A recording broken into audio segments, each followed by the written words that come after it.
So I'm Ingi. I'm graduating high school now, I guess, and then I'm going in the fall to Illinois at Urbana-Champaign, majoring in electrical engineering.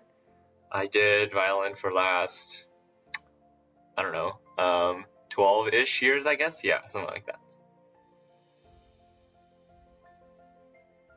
I'm actually not entirely sure, but I think a lot of my favorite memories are just before a lot of the stuff that we did as ensemble groups back in sort of middle school, early high school time frame, just preparing for that stuff and then just doing it and then chatting and then getting boba tea or whatever after, kind of stuff like that was always a lot of fun. Which most likely would be playing in some kind of ensemble slash sort of more fun, probably not the actual school orchestra or anything, but just sort of more fun sort of group. Just I'd like to keep up violin as long as I can, I think. For me, I've always really liked thinking about music a lot and just listening to a lot of music. And I think that for me, since violin is something that I've worked on and actually can express a lot of my ideas in, but is also kind of a platform for me to deepen my thinking in a sense. Because like when you're playing, you're obviously thinking a lot about what you're doing too. But in some ways, it's just a way for me to like try out like, oh, how does this thing that I heard or thought of work or something? Like in many ways, it is kind of a test bed for just sort of any music related ideas I have. It's kind of a practical way of grounding what I'm hearing or what I'm thinking of. can be. Although I tend to not think of it in terms of like exactly what I'm doing. It's more like something that is um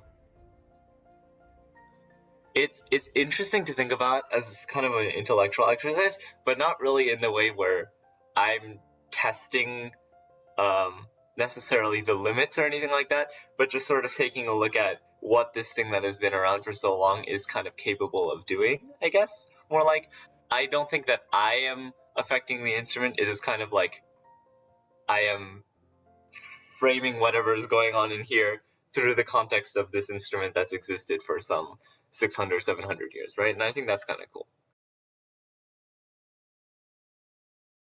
I'm not really sure. I think I definitely, when I'm working on music, I'm much more connected to the sort of personal developmental side of things. I think, like, thinking a lot more about like what I can be doing and like how I want to, well, like for what's not working, like how I want to go about working on that or when and stuff like that.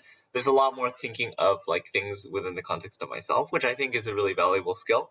But I find that when I'm working in teams or on like projects, it's usually not really like that, right? Because you're not always thinking about like things with an intensely personal angle where it's like, what are my abilities and how are they playing into it? Usually you have like a project or assignment or test or something, and like it has to get done and you kind of like have to do it. So you can never really think about things in too much of a long term. But I think the thing with music is it has this benefit where you are very personally involved with the stuff you're doing, as opposed to, you know, writing down some concept drawing or something where like, yeah, it's your work, but in theory that could kind of be anyone. I guess that's a bit of a fallacy. I mean, I guess those two are interchangeable, but I don't know. I feel like it's really different. I can't quite articulate why, but something about the fact that you are a lot more involved, or like the involvement of the person in the activity is really different, I think. Really, an emotional aspect to music that does not come through when you're doing Yes. Yes. nerd stuff. Uh, so your your basic approach would fundamentally be the same, but then they would diverge at a certain point, right? Because the ultimate goal of music making, the output, it's for the emotional connection, Exactly. right? As opposed to, let's say, engineering, which is more of like a utility purposes, right? Yeah. Practical real life utility purposes. So that's very remarkable, though, that you've already figured that out. That way of thinking, because I think a lot of times people who haven't really done much music think music is a very like spontaneous, you just kind of do what you feel all the time, but actually that there's a very logical step and a technical process to making music that we have to think about, right? So you want to achieve a certain emotional output through the music, but there are logical and technical steps to achieve those. Yeah. And I think I found that you as a student have always done a really good job of that. Is that you always have an end goal in sight, and then you try and understand the logical processes to achieve it. And I found that to be quite remarkable. For me, I like to do things deliberately, like and very intentionally. That's kind of one of my things, I guess. Pillar maybe. And then I also try to think that, you know, um, of course there are uh, things that encourage us to rush or be hasty or maybe do certain things, but in the long run, like, well, I don't know how to express this in a non-depressing way, but in the long run, some of those things are less important, and you get to make your own priorities at the end of the day too. Mm. Can you elaborate on doing things deliberately? What does that mean? Like, I guess in the context of practice, if I sit down to practice, I want to do that knowing that I have like an end goal in sight, like what I want to get done there, or like if I'm basically if I'm doing something, I want to be able to articulate why I'm doing it. Kind of like if I'm learning to drive or something like that, right? Like I don't want to be doing random things and hoping that I develop good habits, because habits come from careful practice, right? Habits come from sitting down to do something, having an idea of what I did, and then afterwards looking at it and going, okay, what didn't exactly work here, and then how can I improve that? What habit would have let me avoid that risky or problematic situation that I just had, kind of thing. Mm. I think definitely like there have been times. I think I'm mostly past this mentality now because I know that like practice does have meaning, even if it's not like a ton every day kind of thing. But I think there was definitely an era. I can't even say when this was. Not because I don't want to say. I just don't remember. There was definitely an era, sort of earlier when I was doing music, where I would definitely remember thinking like, I wish this was better, but I feel like I just don't have Mm. well, it definitely wasn't that I don't have time because I was never busy back then.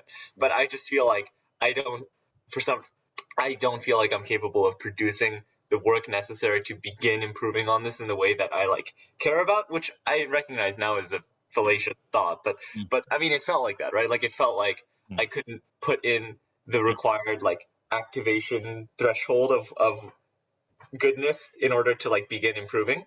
So I Right. didn't even feel motivated to practice at all. I Mm. think I'm past that now because, like, of course, these things are gradual, Mm. and you recognize that. I think as you just play for longer, because Mm. you see, if you just compare like years ago and now, it's always miles different, right? I think Mm. so. I think if you look at it from that long-term point of view, you Mm. reckon, or even shorter term, like it can happen over the course of weeks too. If you just look at it from a little bit of a longer-term perspective, I think you can work through the fact that, like, no, it's not inherently not worth trying because of course I'm capable of improvement and reaching that point.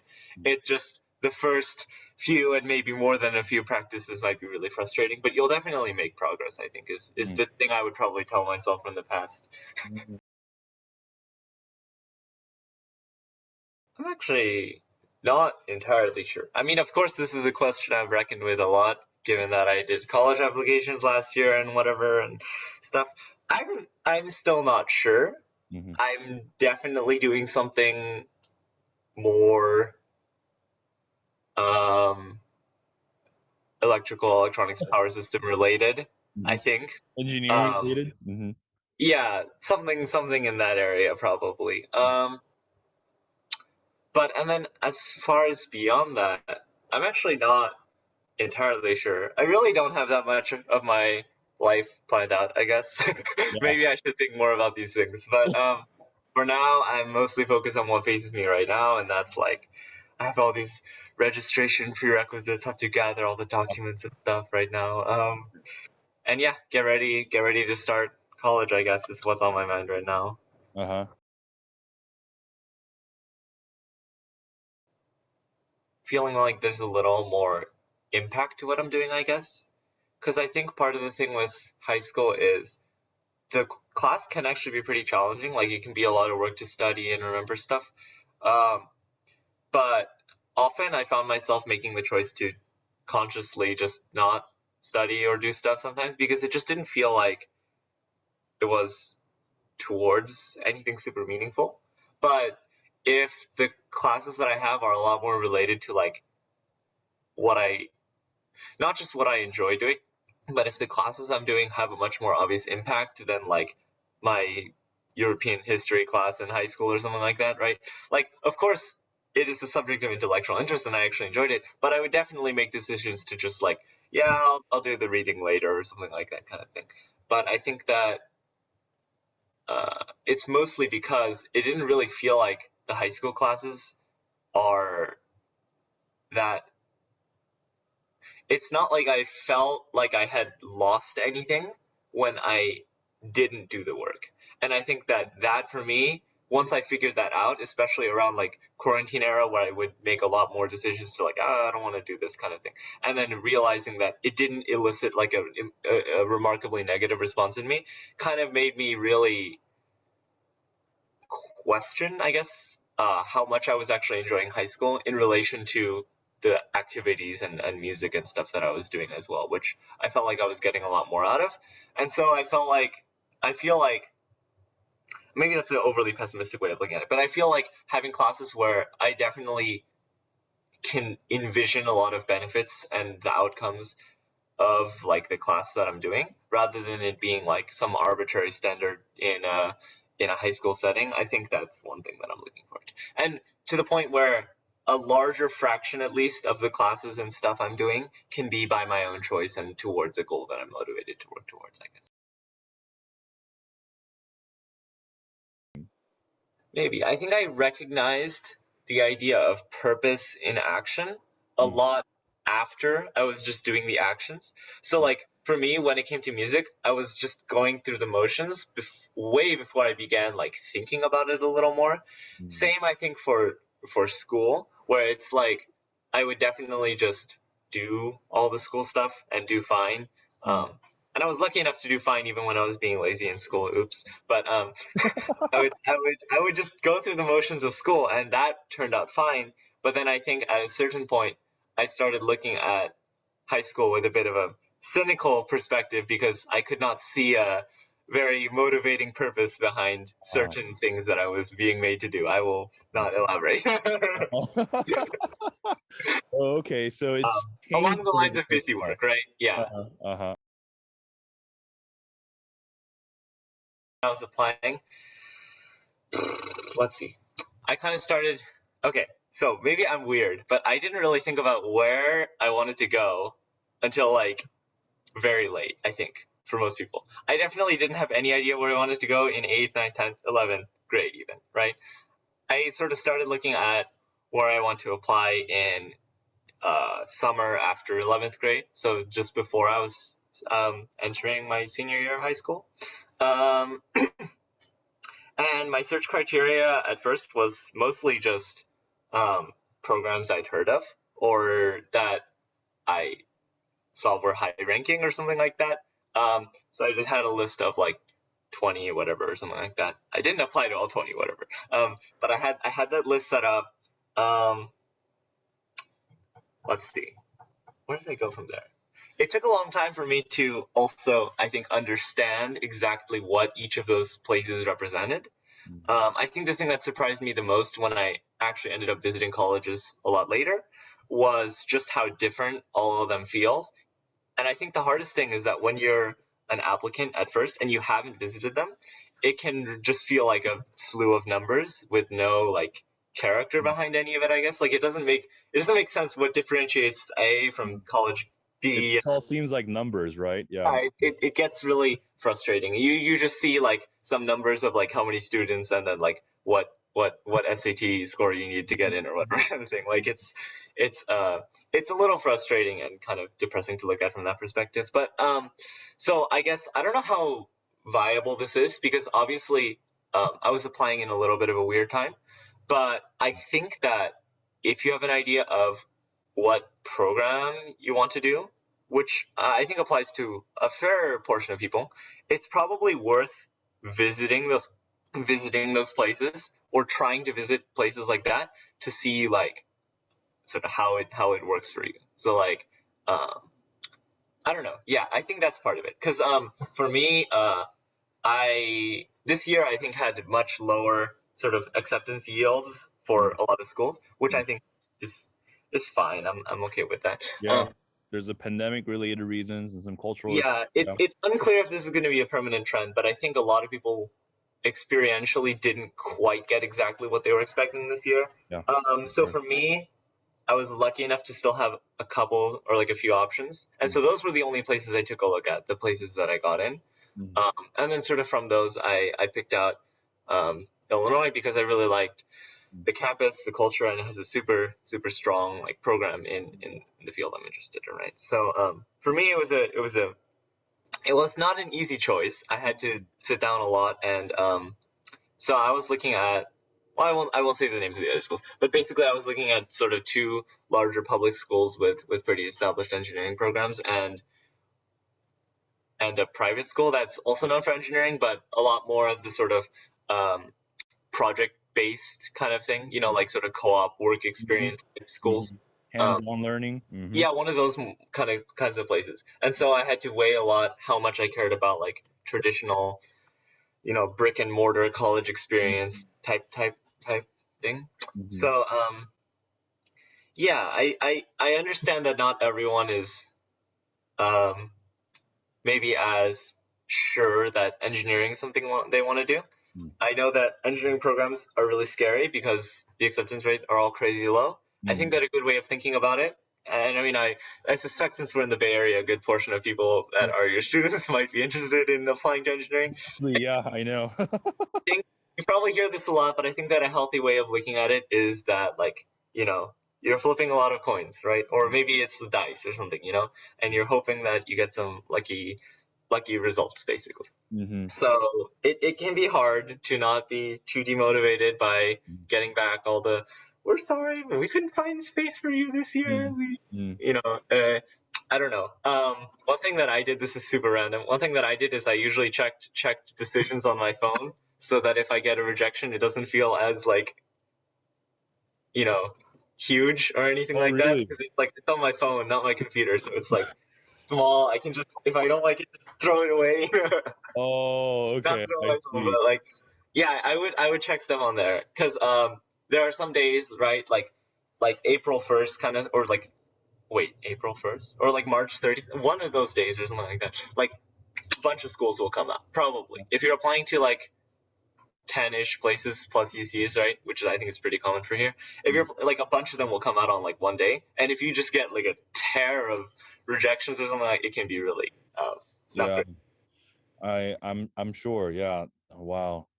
Yeah. You guys, yeah, you pandemic generation. Yeah, it's I can't even relate. I can only imagine the stress and the Mhm. emotional turmoil. Yeah.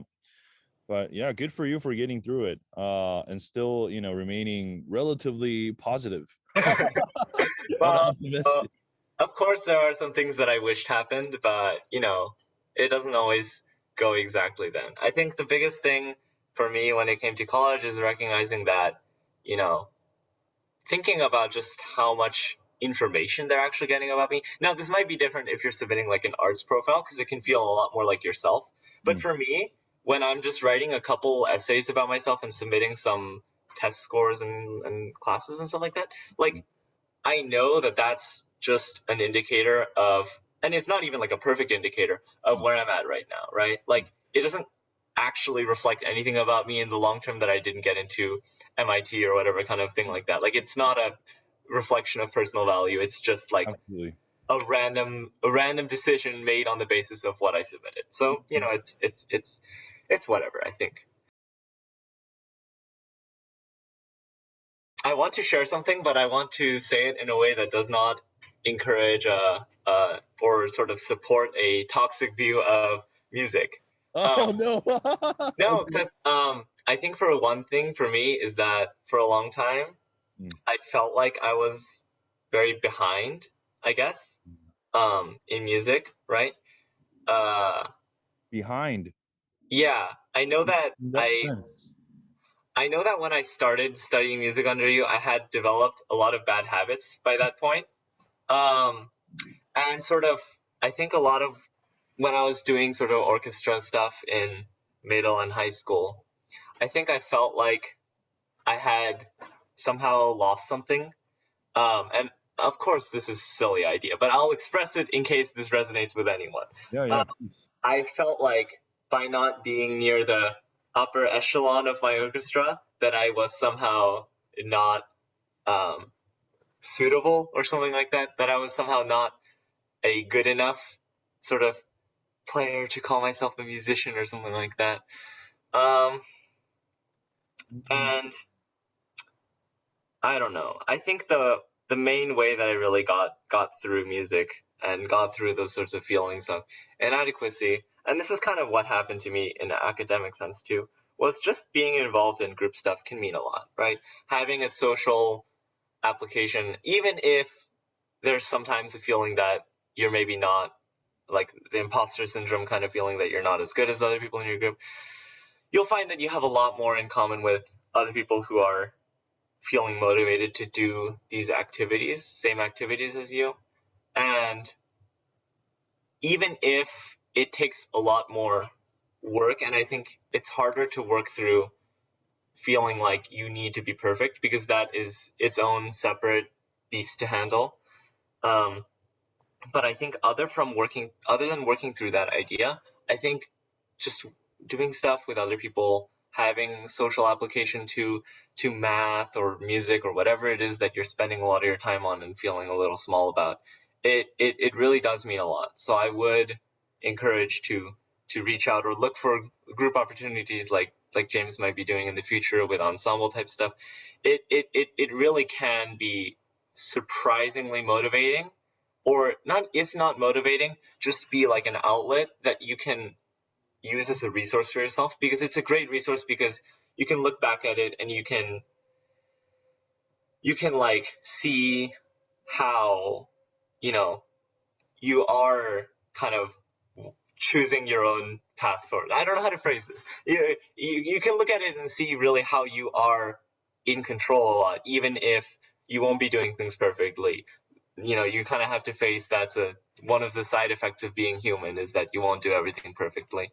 Um, and I think that the other sort of thing related to just being human is that social need that everyone has, right? Like there's fundamentally a need to interact. Human is a social animal. You need to find a way to connect with other people, even over things that seem really cerebral. Like, let's say you play chess or like do math or something like. I used to do a bunch of math competitions. Used to. I don't actually like them that much, but I used to do them. Maybe this is valuable for some people to know. Uh, I used to do a bunch of those things, and I think that for me, the only reason I was involved with them really is because I had some friends that I could get along with well and who were doing those things too. And the overwhelming feeling was not one of, I'm so small and I don't know what I'm doing, but it was like, we're all figuring this out and we're at different points, and that's fine. Because the thing that you'll find, remarkably, is that when you're in a group with other people, and generally your peers, and when that group is sufficiently large, you'll find that you're not the worst in every regard. There's some areas in which you're just inevitably, by like a random chance roll of the dice kind of thing, you're going to be better at one kind of thing. Maybe that's not a technical subject, but like a life skill or something like that. Like, there's no reason to look at yourself in relation to others in terms of objectives. Like, you have your own real merits and strengths independent of how that's evaluated by other people, I guess. Yeah.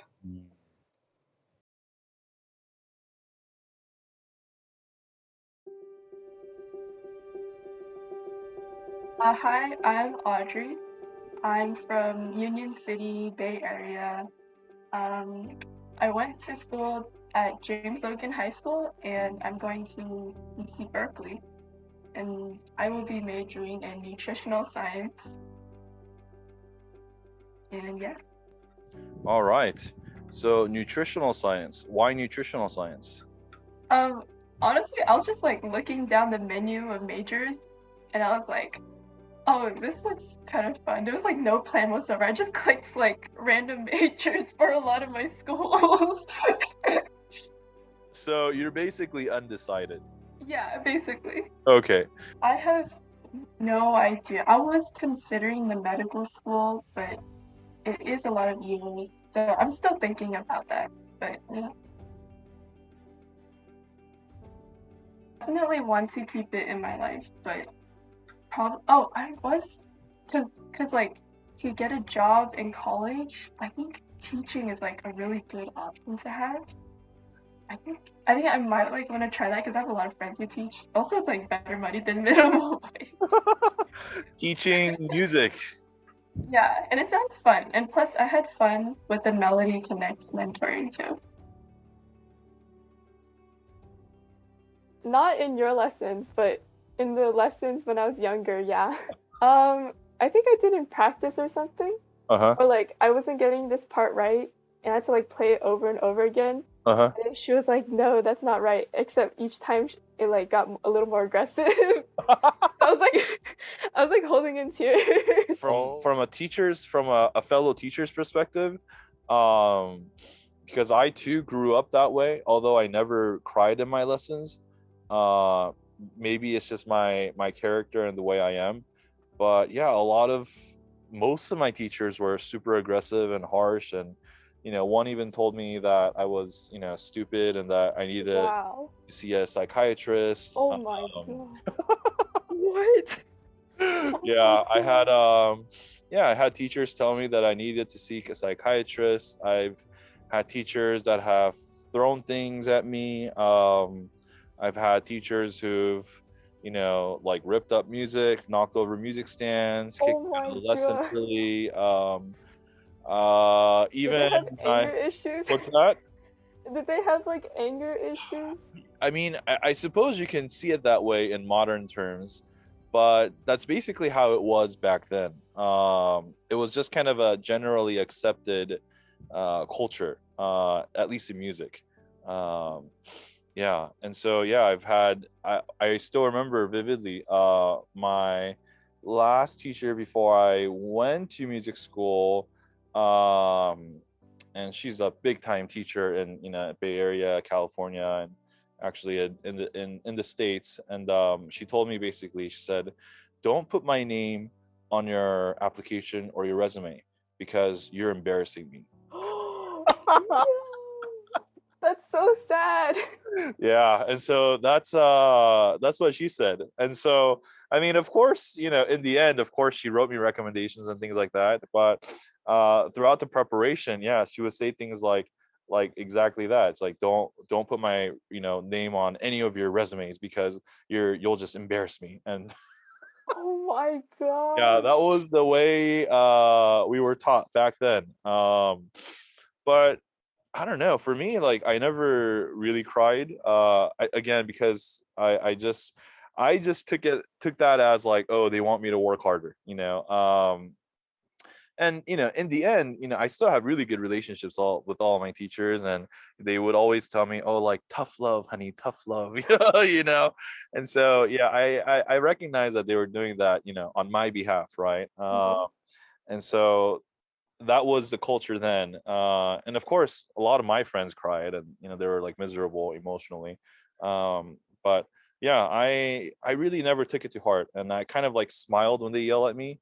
And then that probably made them even more pissed because I think they're trying to elicit some response from me, right? And they wanted me to, be more serious and, be, even harder working and things like that. But I would always just kind of smile at them when they yell at me, and they Oh probably my pissed them off even god. more. But yeah, yeah. So yeah, and it wasn't like a form of rebellion either. I wasn't smiling to rebel at them. It was just like, I don't know. In some ways, it was kind of cute, Yeah, yeah, strange, but um, I think that's still like the culture today because a lot of my friends they mhm. like stick with mean teachers because they know they're good even though they Yeah, like make them cry yeah, and like fat shame them. yeah, yeah. I guess maybe I should try that. Maybe not. Yeah, I mean, I really don't have any problems with it, and I totally respect it. And again, I grew up that way. Mhm. But yeah, I think it's just my personality is just not like that. So while I have no problem with that kind of teaching style, yeah, I just can't see myself teaching that way. Mm. For me, it feels like a waste of energy. But yeah, I really do like the way you teach. Oh, thank you. Yeah, I found it like the most productive for me and like I've learned and felt more comfortable asking questions and things like that the Oh, way you thank you. teach. Oh, Yeah. thank you. Yeah, I mean, yeah, not to, not to, um, yeah, not to blow my own head up. But yeah, I find that, and I think that's, yeah, I probably won't really include most of this in the actual video. Hmm. But I find that, yeah, and for me, it's really hard teaching young kids, Mm. like little kids, Hmm. because I think my style is more, how do you say, um, You kind of don't like handhold, I think. It's like if the kid has motivation, then you help them. But if they're not, then you're like, okay, whatever. Like yeah, I you think, won't nag them. yeah, I think I try to meet them where they are. Hmm. Yeah, and of course there's pros and cons to that too, right? Because Hmm. I think some kids do need a little pushing, and I feel like maybe I should. And but I mean, yeah, but yeah, I feel like generally I do better with older students who I can kind of like teach more on a like a deeper level, right? Not just like do this, do that, do this 1,000 times, do that 1,000 times. I think that at this point is a given, right? Like you know what you need to do. You know that you need to repeat it like a billion times to really master something. But beyond that, there's the artistic level of teaching that I like to do. And so yeah, I find that for me it's a lot easier to teach a little bit more mature, older students than like 5-year olds.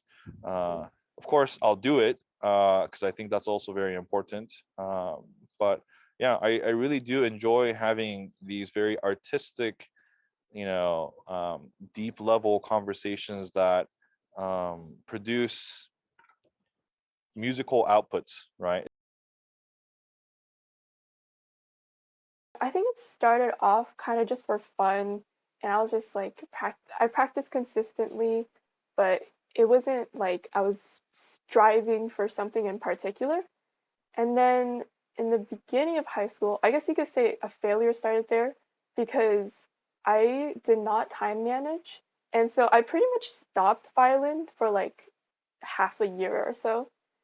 And that was when I was like, oh wow, I really neglected this. And I I realized I've been doing this all these years and I'm like, what do I have to show for it? And so that's when I was like, oh, maybe I kind of want to try like competitions.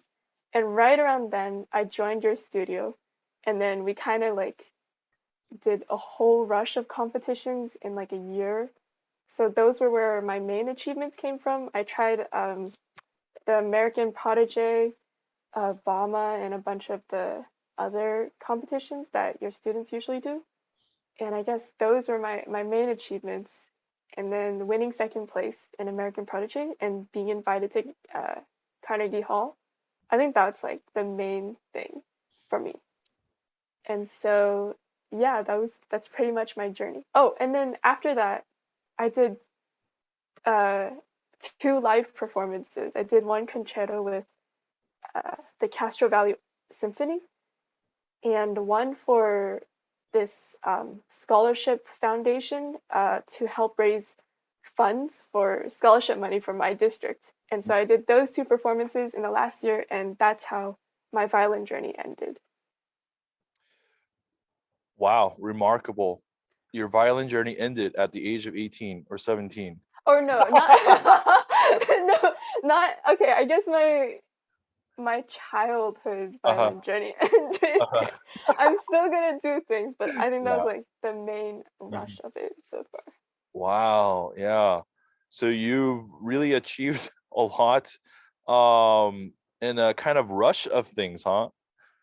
I think it was definitely like a rush of things towards the end Uh-huh. of high Towards school. the end. Okay, interesting. And now was that based on more of your like for the purpose of your self-fulfillment um and for your own personal satisfaction, or was it were there like exterior factors? Like college apps. Yeah, like college apps. um, I think everything I did for violin was mostly for myself. Like I'd say it was 90% for myself, and then like 10% college apps. Hmm. Right. I mean, you have a passion for something, and if it will help you to open doors for, other, or if it will help you open other doors, why not, make the best of it, right? Yeah. And yeah, as I always say, tell students, if you have a passion for something, go for it. And if you're not sure what your passion is at the moment or what will be in the future, then do the best with what's given in front of you, because it opens doors to other things in the future, right? Yeah, for sure. And so, yeah, I think you did a remarkable job of pushing yourself to your limits, and I'm really glad to hear that it was, for your personal satisfaction. And yeah, how do you feel? So, are you satisfied? Do you feel like it was worth the journey? Like, you feel like, what, I've achieved what I wanted to achieve, and now I can, close that chapter and open another one. I think I'm definitely really proud of myself, and I'm really happy with what I achieved in the past few years, and yeah, it was definitely not easy. It was mostly just like consistency, like Mhm. long term, just practicing every day. I think Mhm. that was the hardest part, just picking it up, honestly. Yeah. Can you elaborate on perhaps how you got through it? Were there times where you just wanted to be like, you know what, forget it, like I don't want to do it, or you wanted to give up, or did that never come across your mind? I actually have never thought about giving up, like in all the 12 years. The way I kind of kept going was deadlines. So I couldn't even think of like stopping because the deadline was coming and I needed to record with Kimberly, or like I needed to practice for the performance or I'll just embarrass myself. Like there was no other option. Uh-huh. Okay. Yeah. So external forces kind of kept you accountable. Yeah, for sure, And the deadlines. yeah, and you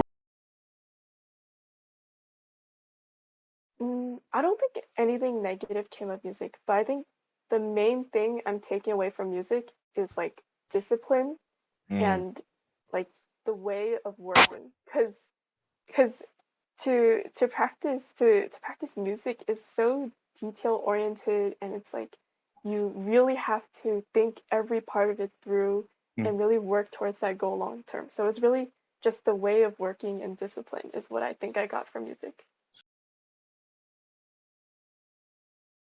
Um, sleep first.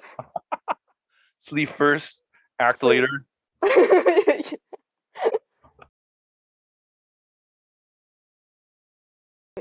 So starting with the college applications, that one took a really long time, and I was only applying to UCs, so technically it was only 4 essays, but it took me like 2 months to really finish those essays and just start to end.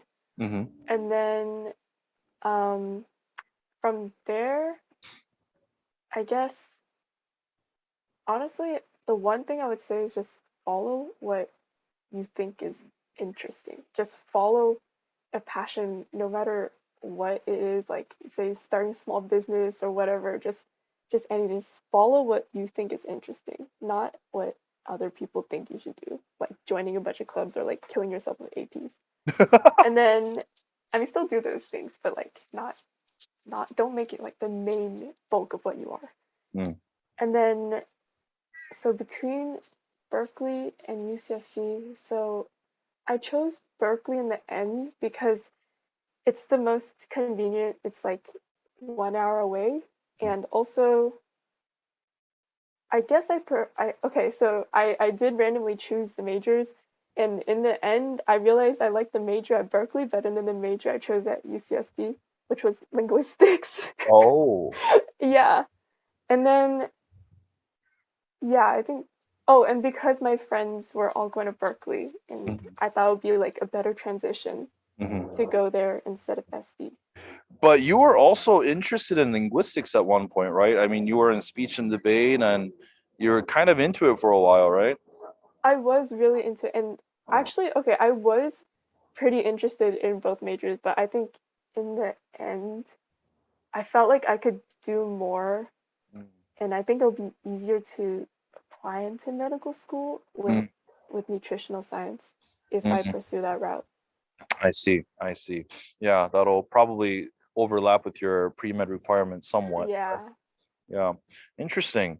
Okay. And you mentioned that you only applied to UCs. Why is that?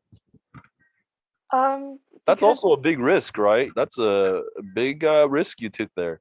I guess it was, but I was kind of too lazy to apply to private schools. And also because I didn't really know anything about the prep schools. Like my mom took me to tour the UC campuses in freshman year, so I knew what they were and I kind of already like liked those campuses and wanted to be there. Mm, So I guess those were just the only goals I was just setting my sights on. mm, I approached them. Okay, I had like this kind of outline strategy that I was going for. So I talked about what the outline was is on the surface level you have like an activity that I focus on, like speech and debate or like violin, and I focused on that. But then underneath it, I thought of like what I really took away from that activity.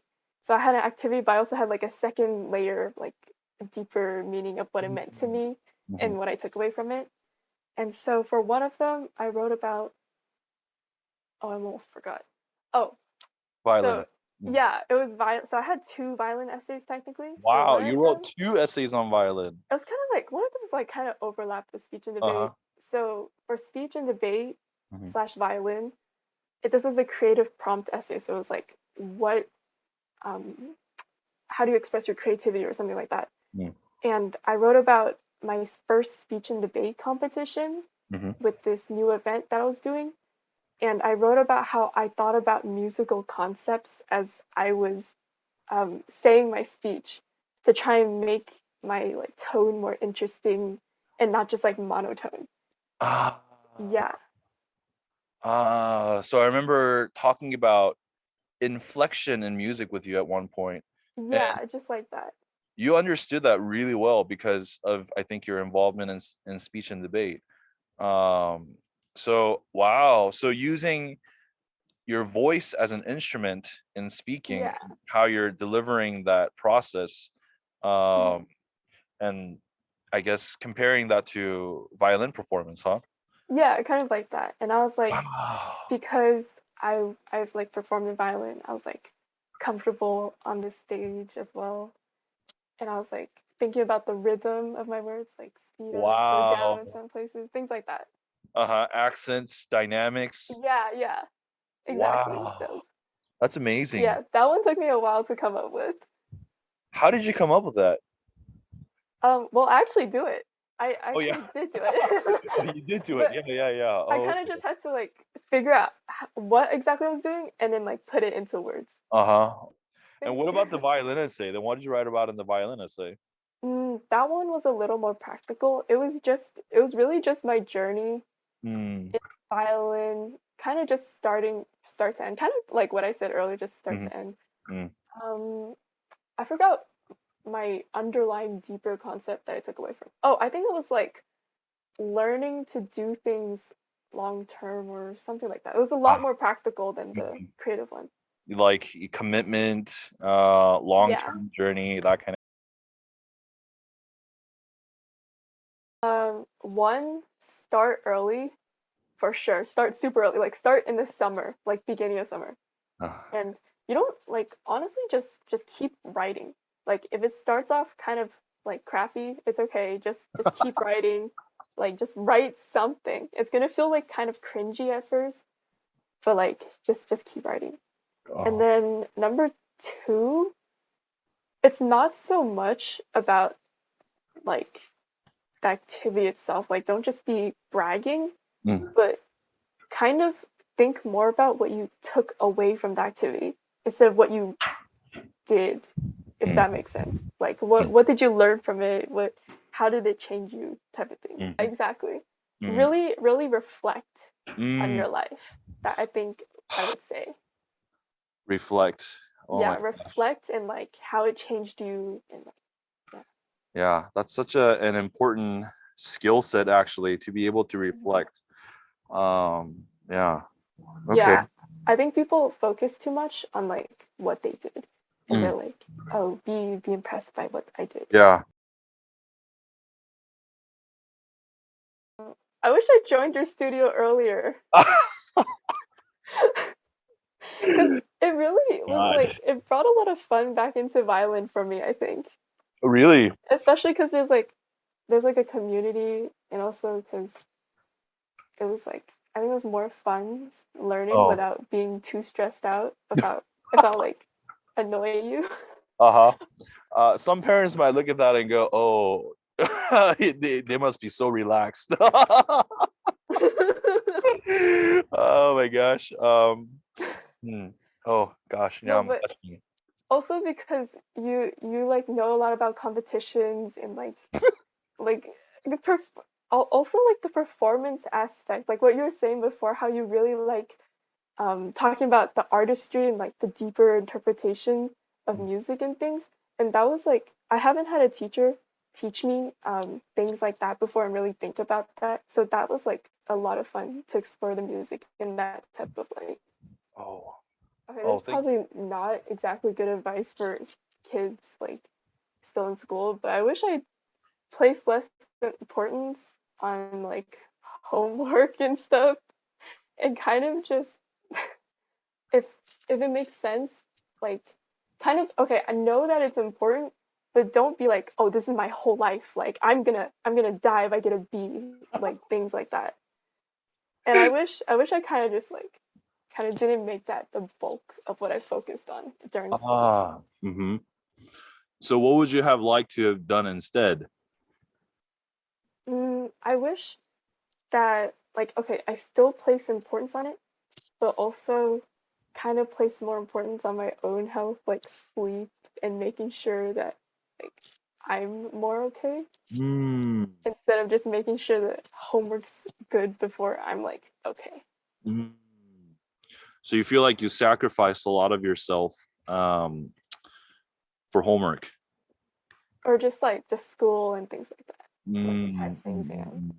yeah, that's always good to recognize. Just take a step back and realize there's more to life, right? Yeah. Yeah. I was asking you about like how to be less nervous during performances, and you were like you also have to practice mindsets.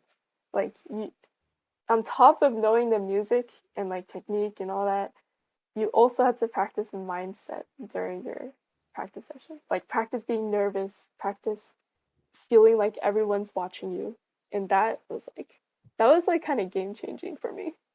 Oh, is that right? Yeah, yeah.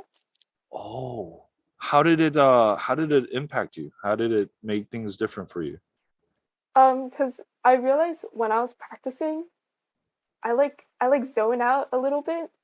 And like when you're on stage, you're not gonna be like zoning out. You're gonna be overthinking almost everything that you're doing. You're kind of like Mm, really, really in the present more yeah, than usual. yeah. And that's something that threw me off, I think. And I realized that because you said you also have to practice mindset. So I would like practice being kind of hyper aware of what Yeah. I'm doing. And that really prepared me for Oh, overthinking on stage. wow. Yeah, you're absolutely right. With all the adrenaline rush, we're like hypersensitive, Yeah. hyper alert to every movement. Mhm. Sometimes, well, not sometimes, but most of the time, overthinking it, right? Yeah. Um, Probably mostly having a community because uh, violin, I feel is like a very solo or just yes. alone activity. Yeah. And so I didn't realize like you could have kind of a community before I came to Uh, the studio.